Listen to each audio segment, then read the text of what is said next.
Boa noite, pessoal. Tudo Boa bem? noite. Boa noite. Todo mundo me escuta? Tá certinho aí? Bom, já estou gravando a nossa aula. Hoje nós vamos voltar aqui para a nossa aula de Química Inorgânica e Físico-Química. Nós estamos na Química Inorgânica ainda, né? Físico-Química é a segunda metade da nossa disciplina. E estamos falando sobre componentes compostos inorgânicos.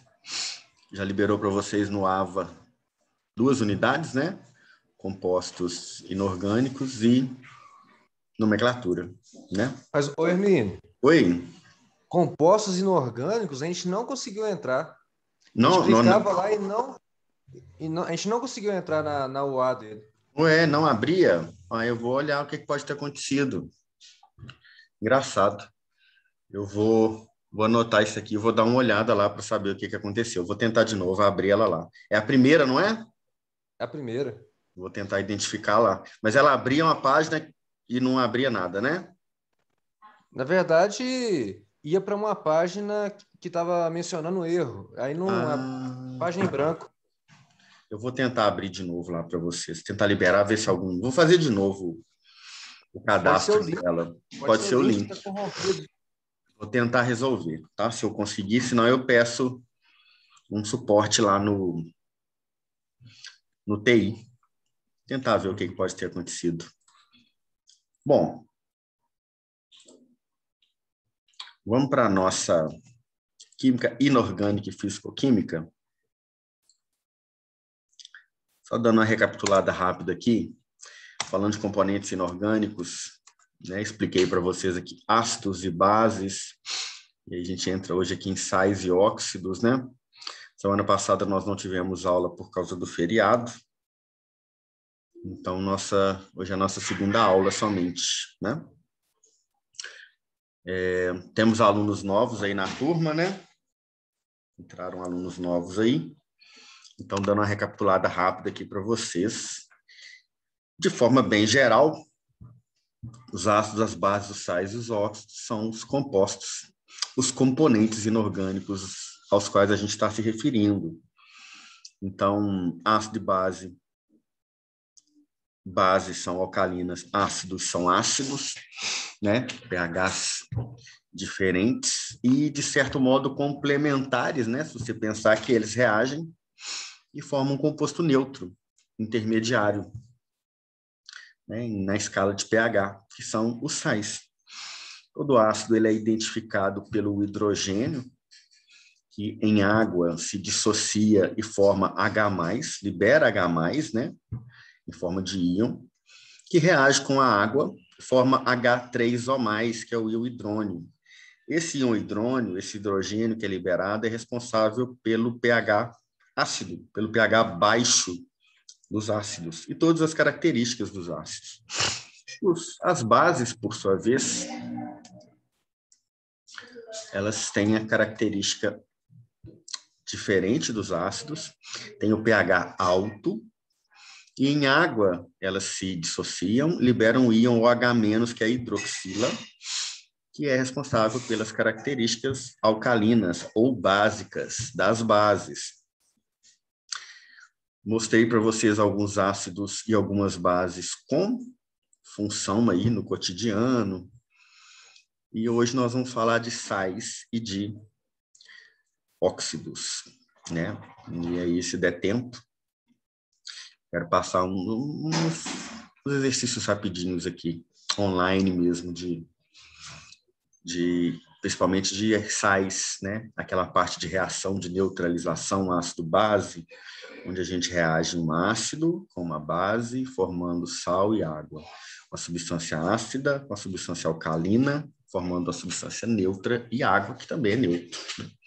Por isso, chamar de reação de neutralização. Como está aqui na nossa... Pode falar. É só uma curiosidade. No caso da química chamada inorgânica, toda ela não tem carbono na sua composição? Só os ácidos do carbono, os óxidos, que não tem característica orgânica. Por exemplo, o ácido carbônico, que é o H2CO3, o óxido de carbono, né, os óxidos, né, que é o monóxido e o dióxido. O que a gente chama de química orgânica, na verdade, é aquela química baseada em compostos com muitos carbonos na composição. 4, 5, 10, 20, 30 carbonos, sabe? Você pega, por exemplo, uma molécula de esteroide, tem 27 carbonos no núcleo esteroidal. Aí você pega, por exemplo, uma molécula de esteroides, por exemplo, dexametasona, cortisol, que é produzido pelo organismo, né, hidrocortisona. Aí você pega um núcleo padrão deles, que é o núcleo do colesterol, que é o núcleo dos hormônios sexuais, masculino, feminino. Eles possuem 27 carbono, núcleo esteroidal, ou 30 carbonos, que é o núcleo triterpênico. Então, não que na química inorgânica a gente não tenha substâncias que levam carbono, mas não tem essa característica de ser aqueles compostos que reagem e vão só adicionando mais carbono, sabe? Por exemplo, você pega um alcano com 2 carbonos, e aí você reage, ele fica com 3 carbonos, e você consegue ir adicionando. O ácido carbônico, que é o H2CO3, você não consegue fazer isso. Monóxido de carbono é CO, dióxido de carbono CO2, sabe? Essa que é a diferença. Antigamente... Pode falar.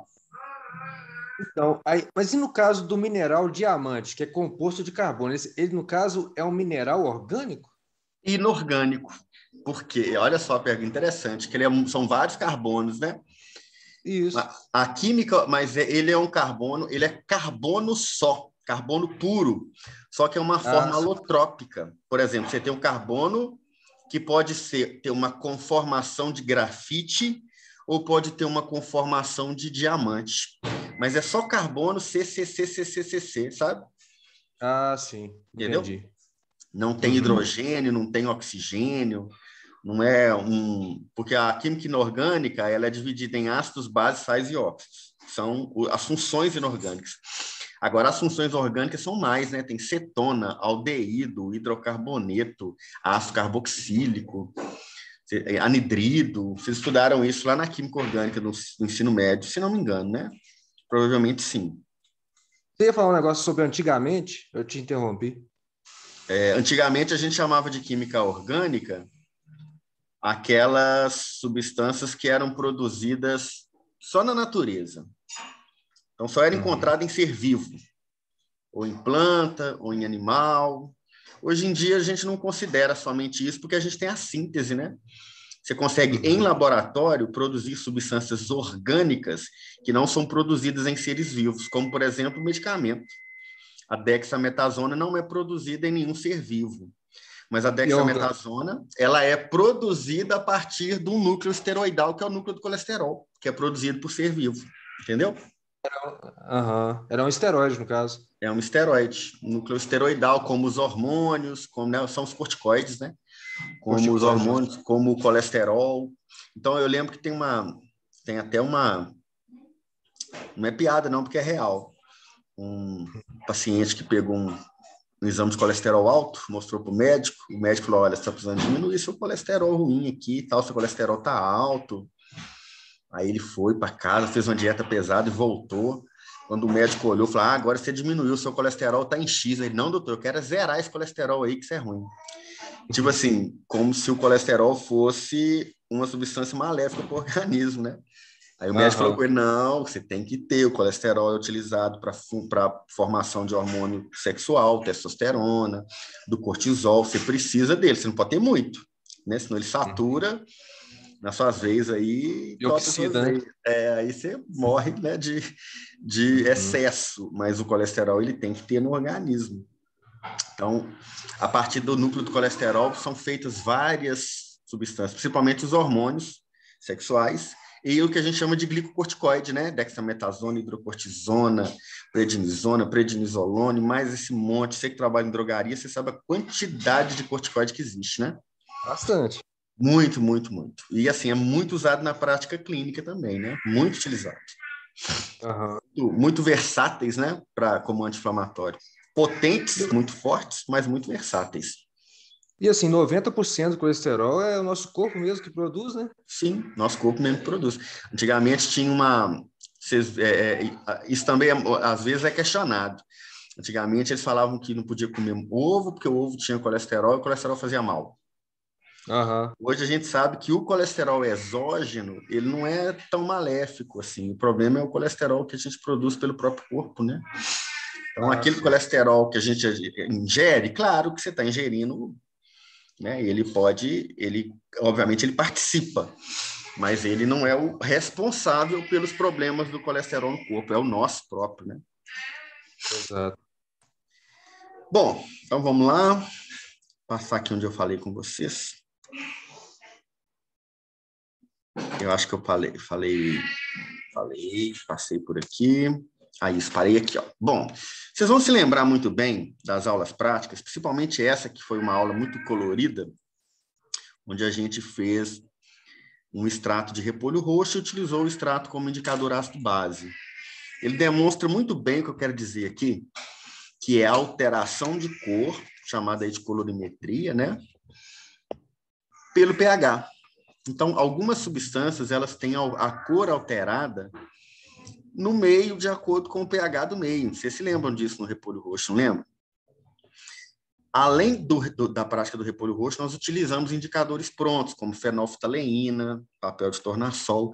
A fenolftaleína é aquela que no meio ácido ela é incolor, e no meio básico ela fica um rosa púrpura, assim, que a gente ensinei vocês a fazerem titulação, né? Vocês vão lembrar disso. E o papel de tornassol é aquele que é azul e fica rosa, e depois de rosa volta para azul de novo. Por quê? As características dessas substâncias, elas permitem que ela funcione como um indicador da hidroxila ou do hidrogênio do meio. Nós temos aí o que a gente chama de pH e de pOH. Deixa eu abrir uma... Deixa eu escrever um pouco aqui. Que falta que faz um quadro, hein? Será que dia que eu vou ter um quadro de novo para eu rabiscar ele todo? Olha só. Vocês vão observar nesse nosso... Vou pôr ele no fundo aqui. Depois eu abro. Depois eu abro um slide só para eu escrever. Ó, vocês vão observar aqui como naquela caixinha da fita da fita de pH, que a gente tem um monte de cor para identificar o pH, e também vocês vão se lembrar, a fitinha com várias camadas de cor, que a gente coloca na substância e depois compara com uma escala para saber do pH. Essa aqui é uma escala de pH, ó. O pH vai de 0 a 14. Então, há um grupo de substâncias que assumem diferentes colorações em função do meio em que se encontram, ser ácido ou básico. Indicadores ácido-base são chamados, há uma escala numérica com valores de 0 a 14 que indicam se o meio é ácido, básico ou neutro. pH é chamado potencial hidrogênio. E eu posso ter também o pOH, ou seja, o pH é o potencial de H+, e o pOH é o potencial de OH-, e eles se complementam. Por exemplo, aqui eu tenho uma escala de 0 a 14, que é a escala de pH. De 0 a 6 é ácido. O 7 é a região da neutralidade. De 8 a 14 é básico. Então, quanto mais próximo do 0 para cá, ó, mais ácido. Quanto mais próximo do 14, mais básico. Entenderam? Então, o que eu quero mostrar para vocês é o seguinte. Deixa eu abrir um slide novo.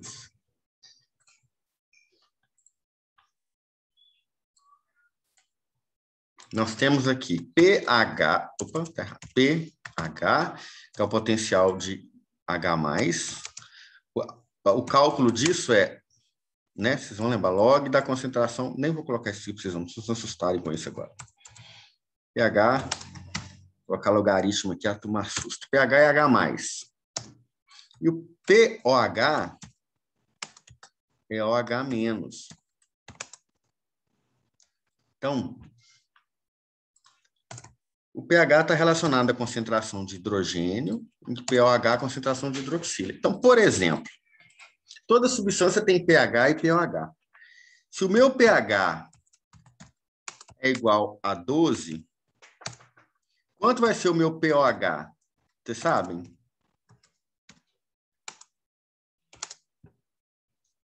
Não sabem ainda, né? Mas, ó, eu vou falar com vocês qual que é o máximo? Qual que é a escala de pH? Vai até quando? Até que número? 14. pH 14. mais pOH é igual a 14.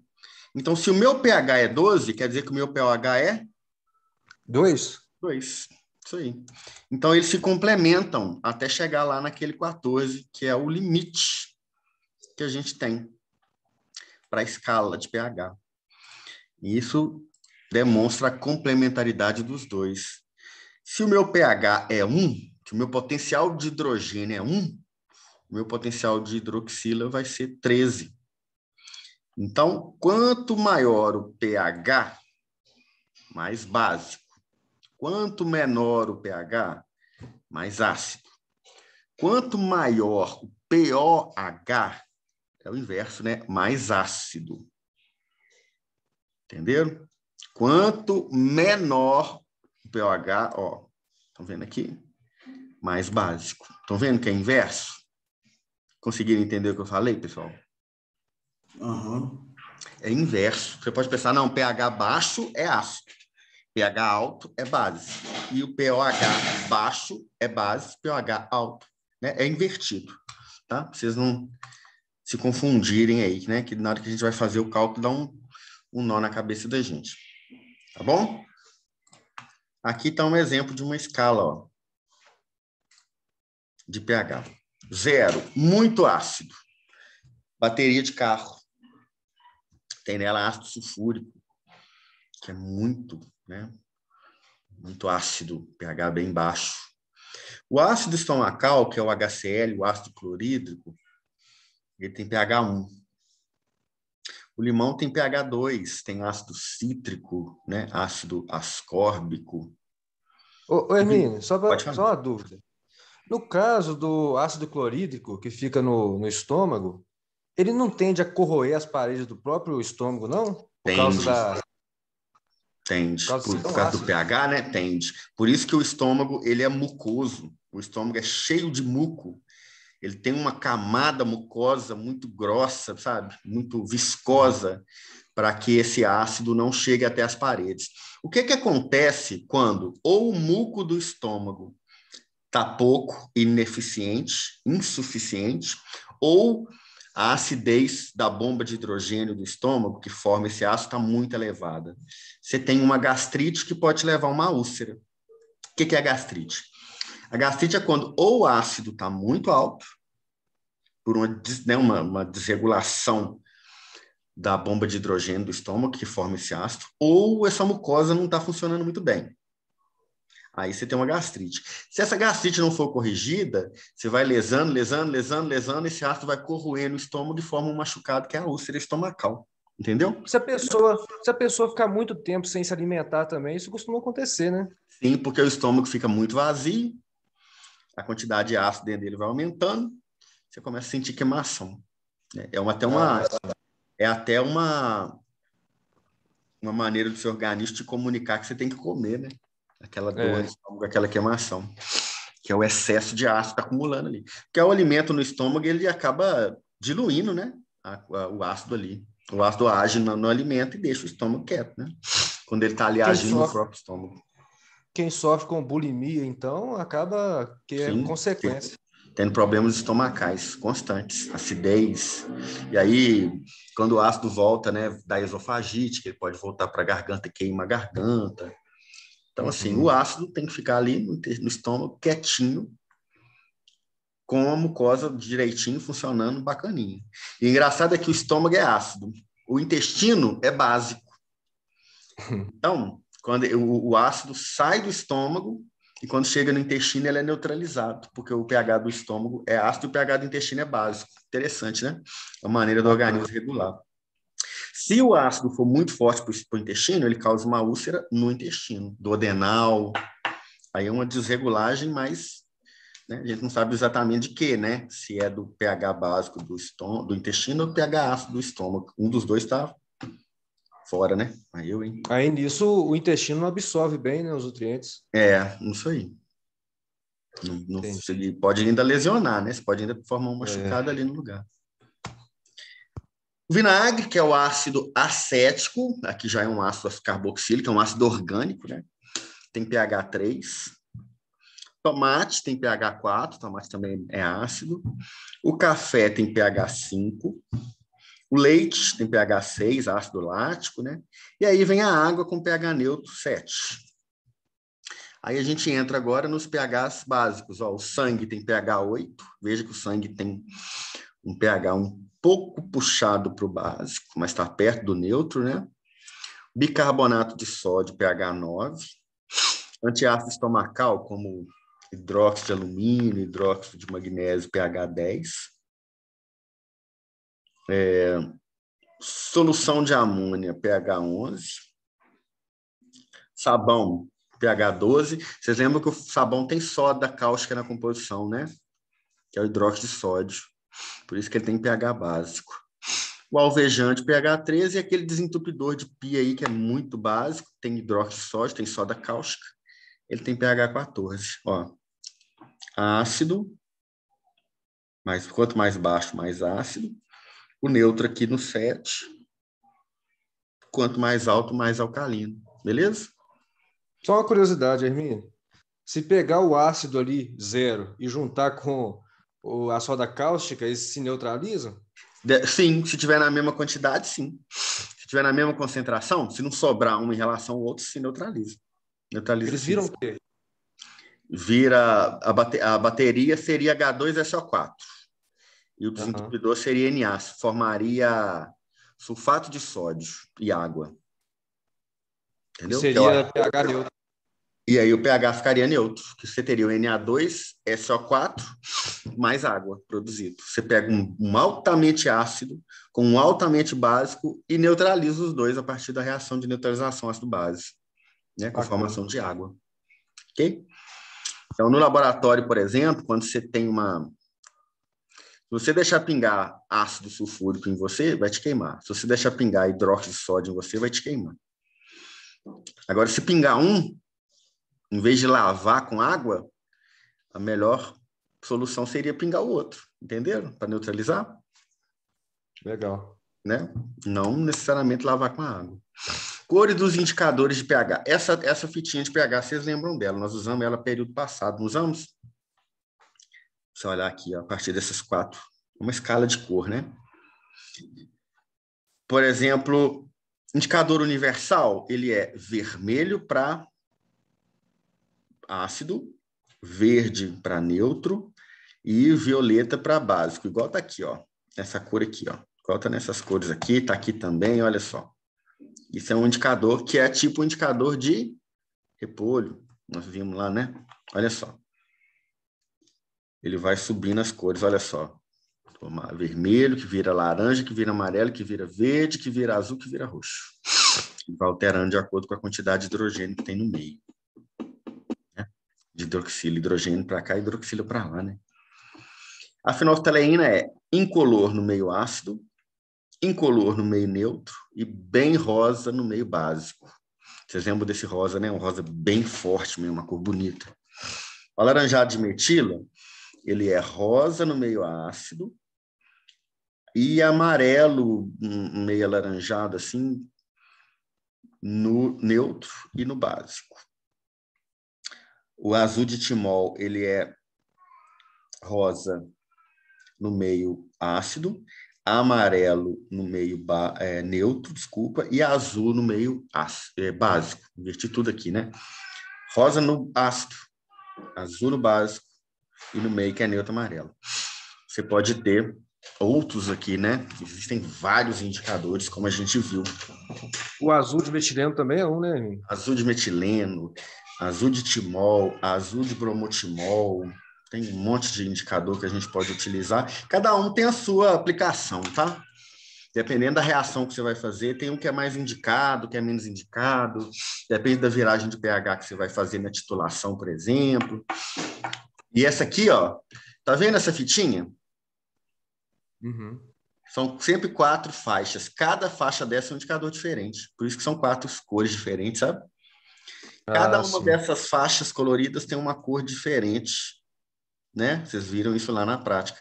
E cada uma delas é um indicador diferente que é utilizado. Por isso que eu tenho essas cores assim, essa escala. O repolho roxo, que é aquele da nossa aula prática, ó, ele vai de rosa até o amarelo. Nós colocamos um monte de substância para avaliar. Aí você tem o pH 2 rosa, pH de 2 em 2, né? pH 4 roxo, pH 6 meio um azul, assim, de roxo para azul, uma cor meio, não é tão acinzentada quanto aqui, não. Um pouco mais azulado, mais puxado para o azul. O 8 já é azul mesmo, o 10 é verde, o 12 é um esverdeado e o 14 é bem amarelo. E o papel de tornassol é rosa e azul. Ele é ácido. Quando o meio ácido, a cor dele é rosa. Quando o meio básico, a cor é azul. O que lembra para vocês isso aqui? O que no meio ácido é rosa e no meio básico é azul? Vamos ver se alguém vai acertar.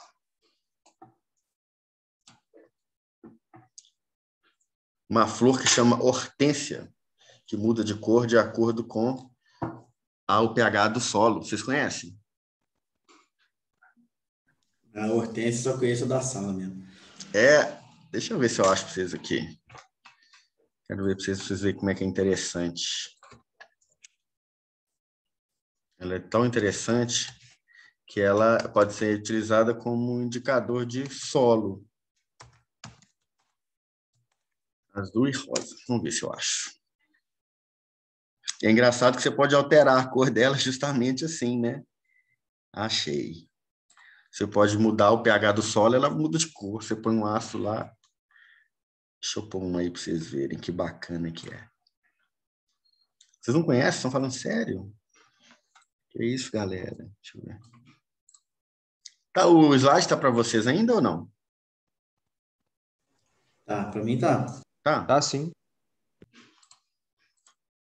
Vou abrir um slide novo aqui para vocês.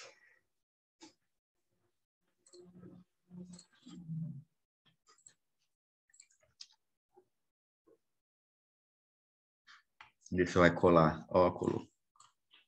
Estão vendo? Essa flor é a mesma espécie. Inclusive, você pode tirar ela de um lugar e plantar no outro, que ela pode estar ou de uma cor ou de outra, de acordo com o pH do solo. Então, de repente, você vê na estrada, você pega uma muda de alguém, uma planta azul, uma flor azul, e leva para casa e planta na sua casa, ela fica rosa. Por quê? Eu pensava que era espécie diferente. Não, é a mesma espécie, só que ela é uma indicadora de pH de solo. Eu também sempre pensei. Tinha uma vizinha que tinha várias dessas de várias cores, nunca imaginei. Achei que era uma muda de cada. É o pH do Também. solo. De repente você fala assim, opa, eu vou pegar uma rosa, vou pegar uma azul e vou levar para casa e vou plantar lá. Você chega lá, a planta fica tudo uma cor só, sabe? Mas ela é só rosa e azul, um monte de cor. Não, ela é só rosa e azul, pelo menos o que eu conheço. Acho que ela não tem. Não, é só rosa e azul mesmo. Eu tô vendo que parece que tem uma branca também, mas aí a branca eu não tenho certeza se é outra espécie, se é outra. Como é que fala? Outra subespécie dela, deve ser da mesma espécie ou outra subespécie. Eu não sei se. Porque o meio pode ser mais básico, mais ácido, mas eu especificamente no meio neutro, eu não sei se ela fica branca, mas eu acho que não. Acho que é isso aqui mesmo. Ó. São as alterações de cor, de acordo com a água que ela absorve do solo ali, com as substâncias que vêm junto, que são ácidas ou básicas, né? É um indicador natural de pH do solo. Tá? Então, interessante, ó, como que é aplicado, né? Bom, vamos aos óxidos. Lembram dos óxidos? Vocês se lembram? Ó, são compostos formados por dois elementos químicos, né? São compostos binários. É sempre o oxigênio com outro elemento químico, desde que o oxigênio seja o elemento mais eletronegativo. Qual que é o único elemento da tabela periódica que é mais eletronegativo que o oxigênio? O flúor. Então, eu não tenho óxido de flúor, né? Porque se o óxido, obrigatoriamente, tem que ser formado por oxigênio como elemento mais eletronegativo e outro elemento, o flúor não vai entrar nessa regra. Então, não existe óxido de flúor, do oxigênio para, né? Lembrem da eletronegatividade. É FON, né? Começa com flúor, depois oxigênio, depois nitrogênio. Com nitrogênio a gente já tem, com carbono a gente já tem, com fósforo a gente tem, mas com flúor não, né? Eu não tenho estabilidade química de juntar flúor e oxigênio para formar óxidos, beleza? Essa ligação pode ser iônica ou covalente na formação aí dos óxidos. Então, temos exemplos aqui, ó. Observe que eu tenho óxidos que podem ser básicos, tenho óxidos que podem ser ácidos, tenho óxidos que podem ser anfóteros. Básicos são aqueles que vêm das bases, como NaO vem do hidróxido de sódio, vem de metal alcalino terroso, vem das bases. E os ácidos, ó, vem do H2SO4, vem dos ácidos. E anfóteros são aqueles que podem funcionar, dependendo da reação química, como base ou como ácido. Se ele reagir com a base, ele reage como ácido. Se ele reage com uma base, ele reage como um ácido. Se ele reagir com um ácido, ele reage como base, entendeu? Aí ele é chamado de anfótero porque ele tem essa característica mista, vamos dizer assim. Então, ele não é nenhum nem outro. Função e aplicação dos óxidos. Peróxidos. Na indústria, são usados como clarificantes. Eles são muito reativos. Então, por eles serem reativos, eles reagem com as substâncias e fazem com que elas percam a cor. E aí eles são usados... É o caso... Desculpa, mas é o caso do peróxido que é usado no clareamento dental? Isso, peróxido de carbamida, usado no clareamento dental. Ele é tão reativo que ele reage com as impurezas que você tem ali, que estão... pigmento, né? Que estão escurecendo o dente, e tira a cor deles pela reatividade que ele tem. Só que é reativo demais, reage com tudo, né? Com gengiva, com raiz do dente. Quem já usou aquilo sabe que aquilo é sinistro de usar, né? Não sei se você já usou, Eric. Eu usei uma vez aquele caseiro, um que você comprava na farmácia, O era até da molde. Oral-B.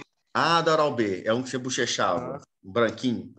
Não chegava a fazer bochecho, não. Ele tinha umas espécies de molduras que você colava. Tá. Era um adesivo, na verdade. Entendi. Você colava e ficava com ele cerca de meia hora e funcionou mesmo. É peróxido de carbamida? Ah, não lembro. Eu sei que era peróxido. Tem Não gente tenho que faz com certeza. peróxido de hidrogênio mesmo, que é água oxigenada, né? Já ouvi falar. Só que tem, assim, é isso que eu tô falando, eles são, por eles serem muito reativos, eles causam muita sensibilidade, né? Porque reage e vai fundo no dente, e reage com raiz e sensibiliza muito, machuca a gengiva. Renata, levantou a mão? Ou foi sem querer? Foi sem querer, Renata? Foi, né? Então tá. Na indústria são usados como clarificadores, avejantes, clarificantes de tecido, de polpa de celulose, para clareamento de papel, né? E tem essa aí, o exemplo que o Eric deu de clareamento dental, com peróxido de carbamida. Peróxido de hidrogênio é água oxigenada, popularmente conhecida, né? Usado como antisséptico. Algumas pessoas colorem aí, utilizam para descolorir pelo, cabelo, e também como, né, clareamento aí do dente. Bem menos potente que o de carbamida, mas é usado também. Dióxido de silício, óxido mais abundante da crosta terrestre, um dos componentes dos cristais, da rocha, né, das pedras, da areia. Óxido de cálcio, chamado de cal virgem ou cal viva, obtido a partir da decomposição do calcário, usado na agricultura para diminuir a acidez do solo, para correção de solo ácido, né? E na preparação da argamassa da construção civil, a cal, todo mundo conhece aí. Óxido nitroso, conhecido como gás hilariante ou gás do riso, já ouviram falar? Provoca euforia, usado como anestésico também, em centro cirúrgico, é chamado de gás do riso. Não sei se vocês já ouviram falar dele. Já. Ele causa euforia, ele dá uma reação, né, do sistema nervoso central. Tem gente que tem muito medo de dentista. Tem gente que tem muito medo de dentista. Tem clínica que oferece ele para dar uma tranquilizada. Para sedar. Com certeza. Óxido de cálcio, utilizado na correção de pH do solo. Óxido de manganês, fabricação do aço. Óxido de estanho, fabricação de lata. Óxido de ferro 3, fabricação de pigmentos, são pigmento vermelho, utilizado em tintas. Óxido de alumínio, utilizado na fabricação do alumínio. CO, monóxido de carbono, resultante da combustão incompleta de combustíveis fósseis, como petróleo, né, gasolina, altamente tóxico para o organismo. O monóxido de carbono é um perigoso poluente, ao contrário do dióxido de carbono, que é o que a gente libera na respiração, que é responsável aí pelo gás, né, do efeito estufa, né? O monóxido de carbono causa asfixia e morte se inalado em quantidade aí alta. O CO2, que é o dióxido de carbono, ele sobe no ambiente, reage com a água, né, que está na atmosfera, e forma o ácido carbônico, né, responsável um pouquinho pela chuva ácida, né? Também onde tem ácido, também onde tem chaminés, né, que libera óxidos de enxofre e óxidos de nitrogênio, formando aí ácido carbônico, que é mais fraco, mas forma também ácidos sulfúrico e sulfuroso, nítrico e nitroso, que descem com a água quando chove, que é a famosa chuva ácida, né? Irrita os olhos das pessoas, corrói, né, mármore, corrói monumentos, destrói, né, paisagens aí, casas, degradam, né? Dióxido de enxofre, usado para obtenção de ácido sulfúrico no branqueamento de óleos alimentícios, dentre outras aplicações. Monóxido de carbono, para obter certos produtos químicos e na metalurgia do ácido. Na indústria química a gente usa tudo, né? Tudo tem uma função. A água é um óxido, presente em quase tudo, né? Substância bastante comum no planeta. Importantíssimo para os seres vivos, né? Gás carbônico, utilizado por produtores de cadeias alimentares, como, né, as plantas, no processo de fotossíntese para produção de matéria orgânica. Então, aquela matéria orgânica que a gente viu, né, Érico? Você perguntou aí, ó, aquelas cadeias imensas de carbono, sim, produzidos aí pelas plantas, vem do gás carbônico. Ela junta carbono, carbono, carbono do gás carbônico através de fotossíntese, de metabolismo primário e secundário, e depois a gente se alimenta, os herbívoros se alimentam daquilo, geram a proteína e as substâncias lá do organismo deles, as gorduras, e a gente se alimenta das plantas e dos herbívoros para produzir o nosso. Então, tudo vem do gás carbônico. Tudo vem do gás carbônico, ó, e da fotossíntese. Quando ela é queimada, ainda libera mais carbono. Libera mais carbono ainda. É o ciclo do carbono da natureza, né? Não tem fim, né? Óxido de zinco, pó branco, chamado de alvaiade, usado em pinturas de rosto dos palhaços, né? Está aqui até a foto para vocês. Ó. Ele é óxido de zinco também. Onde tem esse óxido de zinco aí, branquinho assim? Pomada para assadura de bebê, né? Neomicina, né? Mais óxido de zinco. Óxido de zinco, com óxido de zinco. Tem listatina mais óxido de zinco. Listatina com óxido de zinco. E como é que chama? O outro que é só óxido de zinco? Não sei se tem. É aquela para queimadura, né? Pasta d'água? Não, d'água. É isso mesmo. Só óxido de zinco. Isso. Sais. Compostos iônicos que apresentam ao menos um cátion diferente de H+, e no mínimo um ânion diferente de OH-. Então, não é nem ácido e nem é base. Encontrados na natureza no estado sólido, geralmente sob a forma de minerais ou dissolvidos, como no cloreto de sódio, que é o sal de cozinha. Muitos sais apresentam sabor salgado, por isso que o salgado está relacionado ao sal, né? Óbvio. Alguns apresentam alta solubilidade em água, outros apresentam valores de solubilidade tão pequenos que são considerados insolúveis, como carbonato de cálcio, que é o mármore. O mármore não dissolve em água, é um sal e não dissolve, né? É o CaCO3, um dos constituintes, né? O mármore tem outros componentes, mas o principal. Conduz eletricidade quando estão na fase líquida ou em solução aquosa, porque eu vou ter íons livres que vão conduzir corrente elétrica.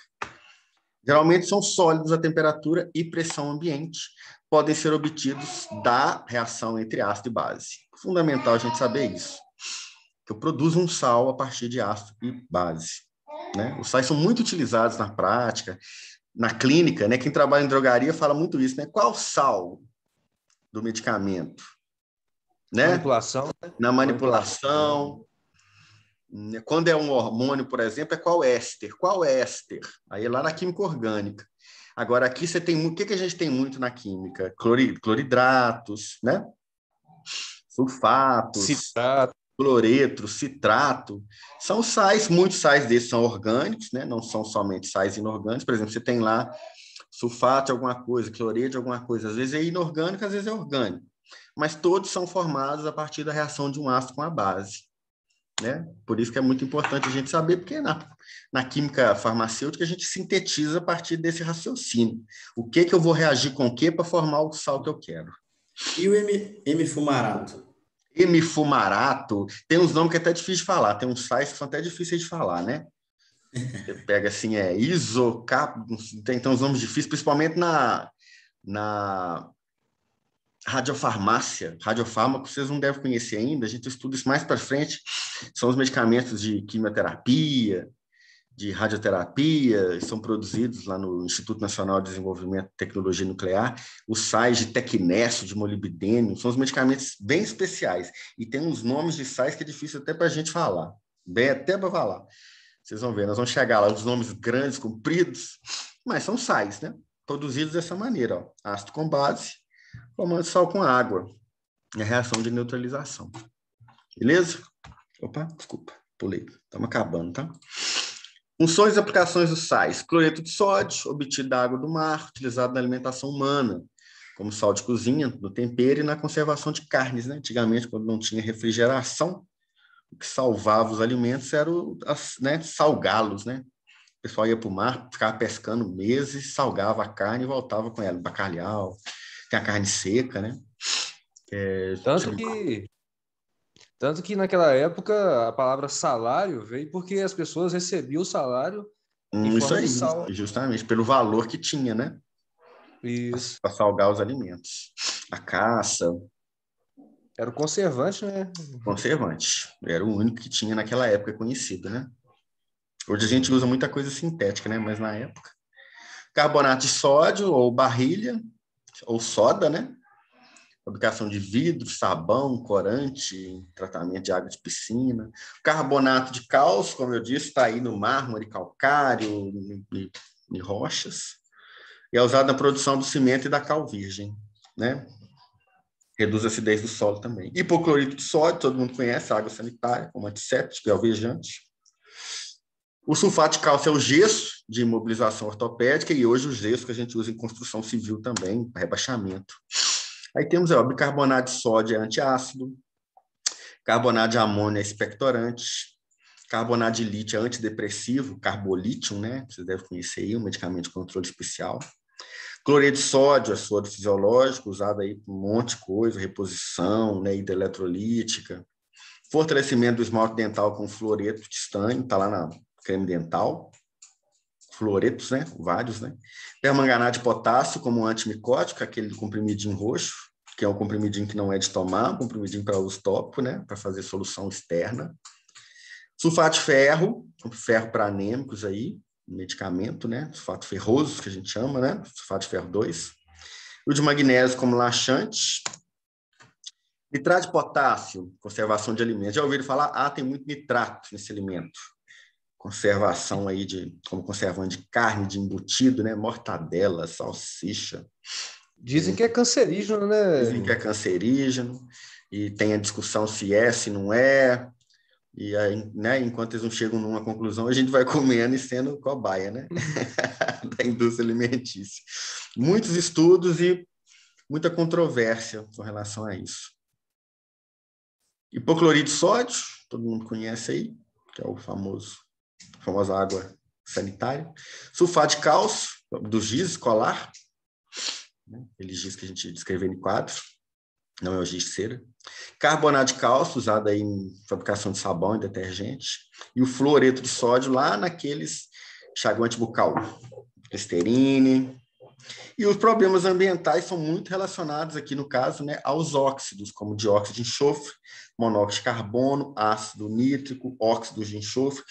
Tanto o dióxido de enxofre no ambiente, ele reage com a água e se transforma em ácido. da chuva ácida, como eu falei. O monóxido de carbono é tóxico para o organismo, né? Ele asfixia o organismo, a gente morre por asfixia. O ácido nítrico e o nitroso, a mesma coisa. Na atmosfera, libera aí nas chaminés, reage, causa impacto ambiental.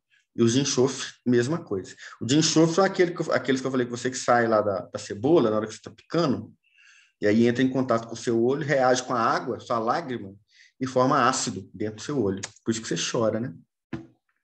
Na saúde, a gente tem a importância aí dos ácidos, por exemplo, na formação das cáries, né? O ácido que é produzido pelas bactérias, como excreta, eles destroem, desmineralizam os dentes e acaba gerando a cárie, né? Corrói ali. Excesso de acidez do estômago, causando úlceras e gastrites, como a gente discutiu. Beleza? Pode perguntar. O açúcar, ele acidifica o pH da boca? Na verdade, não é isso. O açúcar, ele serve de alimento para as bactérias que estão na boca, e as bactérias se proliferando, usando o açúcar como alimento, gera uma excreta que é ácido. Então, assim, o açúcar por si só não muda o pH da boca, porque o açúcar não é ácido. Mas a bactéria usa o açúcar e produz ácido lático. E o ácido lático diminui o pH da boca. É isso que causa a cárie. É isso que causa a cárie. Entendeu? Show, pessoal? Beleza? Então, Beleza. vou tentar corrigir a unidade lá que vocês falaram que não está funcionando. E aí, depois, qualquer coisa, vocês me falam se vocês não conseguirem, tá? Aguardo vocês aí na próxima semana, se Deus quiser. Tá? Abraço para vocês aí. Valeu, Até mais. Boa noite. Boa noite. Boa noite.